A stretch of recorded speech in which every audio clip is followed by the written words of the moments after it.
Yeah, I was around to brief Mr. President on so many emergent labor issues. You will not claim ignorance of the fact that the three unions in the university system, non-academic staff union of universities, Nasu, and senior staff association in universities, Ssanu, and the National Association for Academic Technologists, NAAT, had given us notice of strike. The first two unions, Ssanu and Nasu, did that under an umbrella called JAC, Joint Action Committee. And as government, we have moved to apprehend the strike because we've just come out from a very deleterious strike that lasted for 9 months. That was executed by the ASU,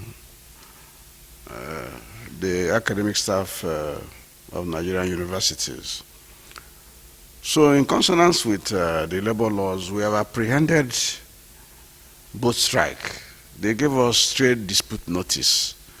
And we scheduled meetings with them after apprehension. We held meeting with Nasu and Ssanu on last Tuesday. And government position was explained to them. They have a lot of issues mentioned as their grounds. Issues like IPs. They say IPs amputated some of their allowances. They have also the issue of the consequential adjustment that was paid to all public servants as a result of the new minimum wage of 30,000.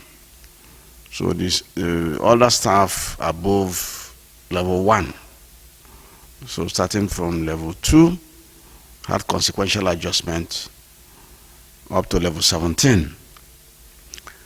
So they had not received their own, those of them in the university system.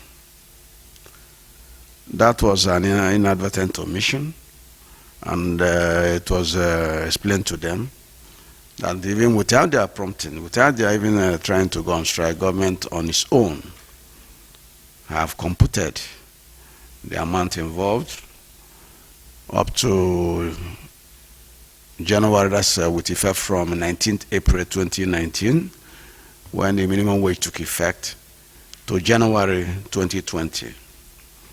That is the allowance or the consequential amount that was missed in the 2020 budget. We explained that government plans to put that in the supplementary budget of 2021, which will be presented to the National Assembly very soon as the Minister of Finance resumes from vacation. And on the issue of IPs, we explained to them again that is something that is of general application. A lot of civil servants, public servants have complained that some of their allowances were omitted in the payment of their emoluments. IP's office explained that these were things that they do as work in progress, putting back those allowances, and showed evidence that they have put back so many. So these two issues are the cardinal issues in the points they have made.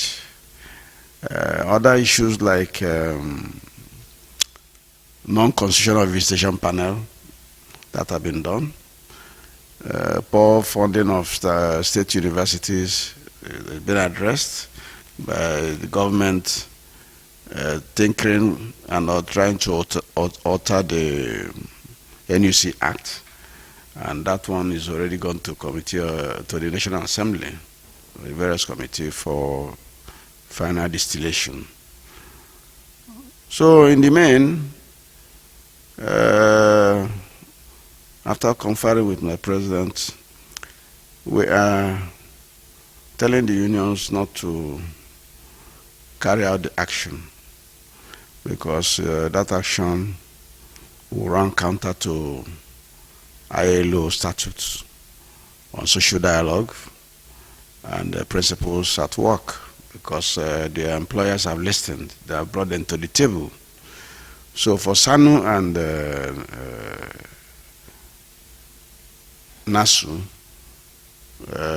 we are imploring them not to carry out their threat, which they said would take effect from this midnight. More so, when the meeting adjourned at their own instance.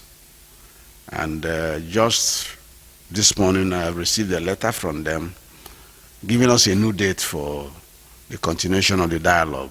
They proposed a date of Thursday, 11th of February, and my office has communicated them back that will be ready for them at that time, because they needed, as they claimed, they needed time to consult with their constituency and come back on the fresh issues that have cropped up from the discussion. So I briefed Mr. President on that. The other issues, all related to labor again, which we have, I had to seek further information from Mr. President, like the reappointment of the Accountant General of the Federation, which the Trade Union Congress and the affiliate, Association of Senior Civil Servants, have drawn our attention to the fact that having clocked 60 years, that the man should exit.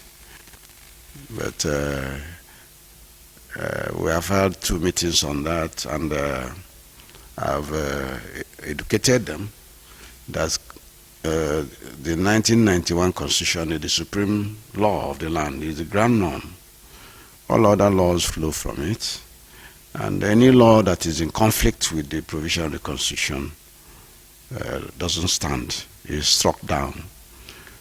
Therefore, Mr. President has exercised his powers under Section 171 of 1999 Constitution as amended in reappointing Mr. Ahmed Idris with effect from June 25, 2019, not even today. So the man has a tenure of 4 years, which will, by efflution of time of appointment, lapse 2023 June. So that is where we are.